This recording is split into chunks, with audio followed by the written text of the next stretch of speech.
नमस्कार, मैं अमजद खान। आप देख रहे हैं डायरेक्टर टॉक स्टोरी और मैं आपके सामने हूँ। सर बात करें आप लोगों पे पहुँचे हैं, क्या कहना चाहेंगे? 3 फ़िल्म के फेमस के बारे में क्या कहना चाहेंगे? तीनों फ़िल्म के बारे में एक-एक लाइन में बता देता हूँ मैं। एक फ़िल्म है फ़ादर जो ओल्ड एज होम पे बेस्ड है।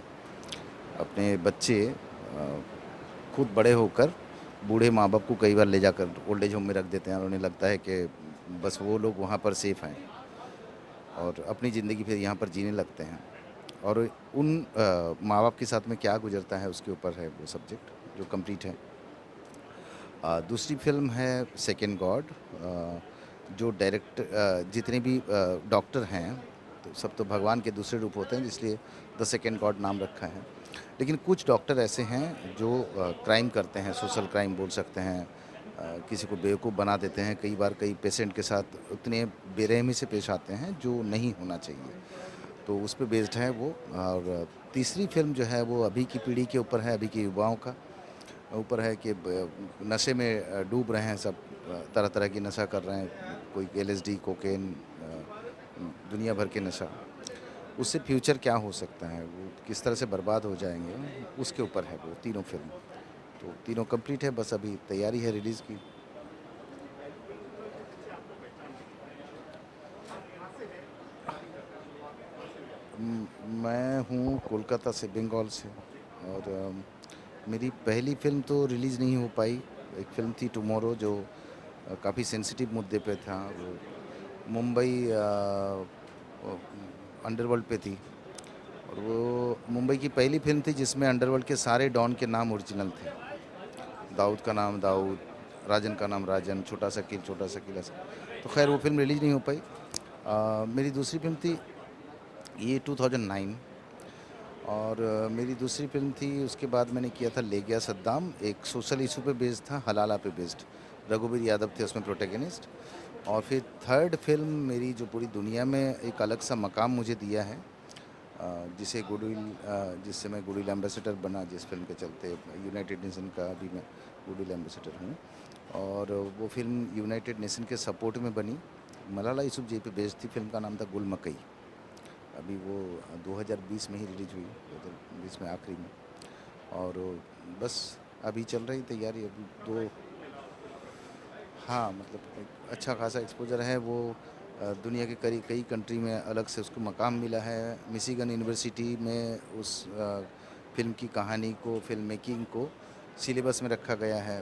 वहाँ के बच्चे पढ़ते हैं उस फ़िल्म को। तो क्या स्टोरी क्या है? वो मलाला यूसुफ़ज़ई के लाइफ पे थी। वो नोबेल लॉरेट मलाला यूसुफ़ज़ई जिसको तालिबानियों ने गोली मार दिया था, सवात की लड़की, छोटी सी बच्ची 14 साल की थी, उसे गोली मार दिया था उन लोगों ने। वो गोली लगने के बाद में भी वो ज़िंदा रही, फिर वो उसे नोबेल पीस प्राइज़ मिला। उसकी लाइफ पे आधारित थी। आपकी लाइफ की बात करें, क्या कहना चाहेंगे? इस लाइन में क्यों आए आप? अगर ये सवाल आपसे पूछे आप डायरेक्टर बनना चाहते हैं? मैं पेंटर हूँ बेसिकली। मैंने पेंटिंग में ग्रेजुएशन किया है। और मुझे लगता है कि एक मूविंग पेंटिंग बन सकता है। बहुत सारा पेंटिंग मुझे बनाना पड़ेगा सोसाइटी को समझाने के लिए चीज़ों को। कई लाख पेंटिंग मैं बना नहीं पाऊँगा, उतना वक्त नहीं मिलेगा। तो सिनेमा जो है एक मूविंग पेंटिंग है, रनिंग पेंटिंग है। लाखों फ्रेम आप बना सकते हैं, करोड़ों फ्रेम बना सकते हैं। तो वहाँ उसके थ्रू आप दुनिया को कुछ दे सकते हैं, कुछ सीख। आपके जाने के बाद दुनिया आपको याद करे, आपकी कीर्ति को वो लोग सराहें। बस यही वजह है फ़िल्म मेकिंग में आने का। हर किसी की कहानी है। आपकी अगर कहानी की बात करें, मुंबई कैसे पहुँचे? कैसे कैसे आना हुआ? या कोई फ़िल्म स्टोरी खींच कर लाई आपको तुरंत? नहीं, मुझे ऐसा मैं टारगेट करके नहीं आया था। मैं थोड़ा सोशल आदमी हूँ। मैं बस आ गया था मुंबई। मुझे एकदम से लगा कि सिनेमा मेकिंग एक ऐसा चीज़ है जो जो आप सोच रहे हैं, जो आप अलग पर्सपेक्टिव से देख रहे हैं। या फिर कई ऐसे पर्सपेक्टिव हैं जो आप देखते हैं लोग नहीं देख पाते हैं। उस पर्सपेक्टिव को आप अपने तरीके से सिनेमा में लेके आ सकते हैं और दुनिया को दिखा सकते हैं। कुछ सोशल एक कॉज़ पे, कुछ एक सोशल मुद्दे पर वो बन सकती है वो चीज़ें। बस बन परेशानियों का सामना करना पड़ा आपको, ऐसी फ़िल्म आपको मेक करने के लिए। हाँ, उसमें करना पड़ा क्योंकि वो लड़की तो end of the day Pakistan की थी और हमारे साथ अभी रिश्ते पाकिस्तान। लड़की का नाम मलाला यूसुफ़ज़ई। ये पाकिस्तान की लड़की अब नोबेल लॉरेट बनी है, नोबेल मिला है उनको। है तो पाकिस्तानी। इंडिया में बैठ के पाकिस्तानी लड़की के ऊपर फिल्म बनाएंगे तो दिक्कत तो होगी। बहुत सारी परेशानी मतलब तो नहीं नहीं, जैसे कि अब पूरी कहानी के बारे में जब समझना चाहा कि उसके रियल लाइफ में क्या क्या हुआ था, तो वहाँ से इंफॉर्मेशन इकट्ठा करने में दिक्कत होता था। अ, पाकिस्तान की कहानी, पाकिस्तान की बातें, इंफॉर्मेशन वहाँ से इकट्ठा करना 4-5 साल लग गए थे उसमें। और फिर उसके बाद इसके अलावा फिर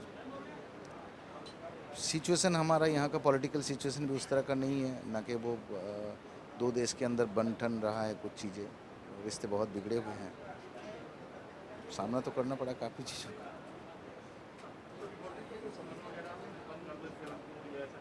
नहीं नहीं, वो तो बैन हो गया था ना, पाकिस्तान ने बैन कर दिया था फिल्म को, इमरान खान साहब ने बैन किया था फिल्म को, तो वहाँ तो रिलीज़ नहीं हुई खैर फिल्म।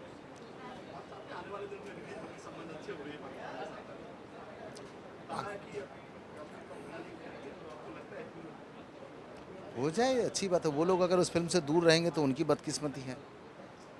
वो खो रहे हैं कुछ अच्छी चीज़ों को देखने के लिए। उनकी घर की बच्ची है, उनके घर के बच्ची के ऊपर हमने बनाई फिल्म, वो अगर देखने की वो अगर नहीं देख पा रहे हैं या फिर देखना नहीं चाहते तो उनकी बदकिस्मती है, उनकी कमज़ोरी है, उनकी नाकामयाबी है।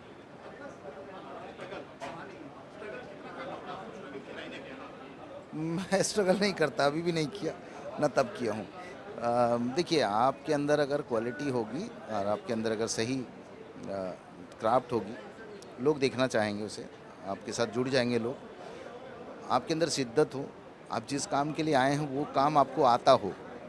जैसे कि एक्टर जो बनना चाहता है वो मिरर में खड़े रह के खुद को कहे, बार बार पूछे क्या वो एक्टर है, क्या वो एक्टर है।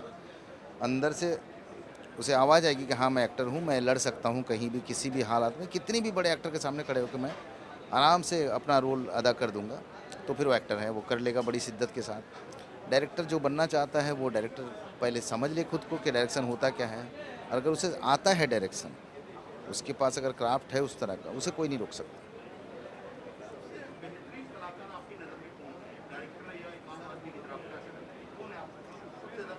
इंडियन एक्टर, इंडियन एक्टर बहुत सारे हैं। जैसे मैं पागलों की तरह प्यार करता हूँ, सम्मान करता हूँ पंकज कपूर साहब को। पंकज कपूर, क्योंकि वो जादू हैं एकदम से। मतलब वो कोई भी किरदार को किए हैं बड़ी सादगी के साथ में। उसे मेथड भी नहीं कहूँगा मैं, वो पंकज जी कुछ अलग तरीके से निभा देते हैं। इसीलिए फिर नसीर भाई हैं, नसीरुद्दीन शाह बहुत अच्छे एक्टर हैं। ऐसे बहुत, इरफान भाई थे बहुत अच्छे एक्टर। अभी की पीढ़ी में भी बहुत सारे नए युवा हैं, अच्छे एक्टर हैं, तो हैं, बहुत तो हैं हमारे हिंदुस्तान में, एक्टर तो बहुत हैं।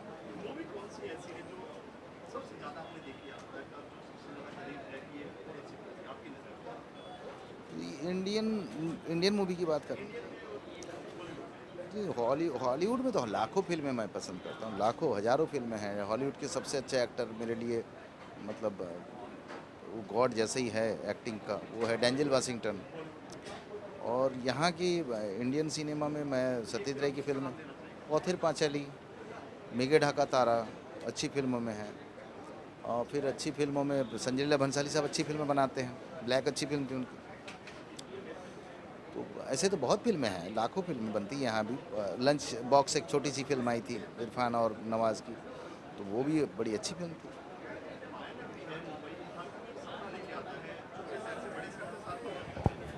आपका कोई ऐसा ड्रीम है जो पूरा नहीं हुआ अभी तक कि ये मुझे करना है? ड्रीम नहीं देखता मैं कोई ड्रीम नहीं है मेरा, जो होगा देखा जाएगा, जो बन जाएगा बन जाएगा, नहीं बन जाएगा नहीं बन जाएगा। कुछ भी मैं प्रेडिक्ट नहीं कर सकता कल क्या करूँगा, क्योंकि कल का किसी को नहीं पता ना। मैं कैसे प्रेडिक्ट कर दूँ, मैं कैसे बोल दूँ कि कल मैं ये बना रहा हूँ, मैं वो कर दूँगा, ये कर दूँगा।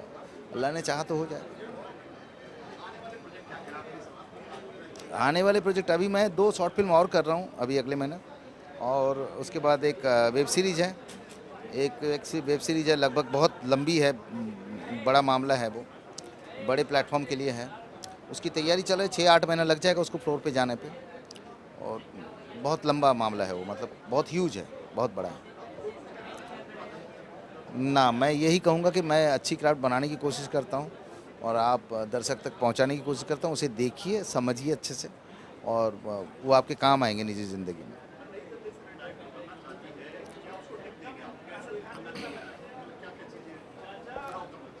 विज़न अपना पहले बना लें, वो टेक्निकल चीज़ें तो सीख ही लेंगे कभी भी। एक डायरेक्टर का डायरेक्टर बनने के लिए सबसे बड़ा काम वो है कि वो बेसिक तो समझ ले।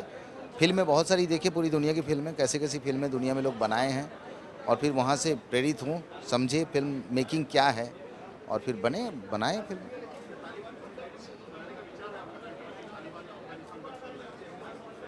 अभी तो फ़िलहाल मन नहीं है, अभी तो मैं मतलब तालिबान से लोग उबता चुके हैं, सच बोले तो। एक अब अलग से पर्सपेक्टिव में वो लोग जी रहे हैं, सरकार-वरकार बना लिए हैं, पता नहीं कहाँ तक चलेगी वो सरकार, कितने दिन तक चलेगी। वो इंसान नहीं है ना, वो इंसान है ही नहीं, वो लोग कुछ और है इंसान के रूप में। जानवर भी नहीं कहूँगा कि जानवर दुनिया का सबसे इनोसेंट है, उनका कोई ग्रीड नहीं होता। जानवर की डिमांड भूख होती है, भूख से मारता है एक दूसरा जानवर दूसरे जानवर को। वो लोग हैं जिनको भूख भी नहीं लगती लेकिन मार देते हैं इंसान को। वो इंसान खा लेते हैं मार के तो समझ में आता है, इंसान भी नहीं खाते, मार देते हैं। तो उनसे क्या मतलब, उनको लेके बनाने का अभी फ़िलहाल तो कोई इरादा नहीं।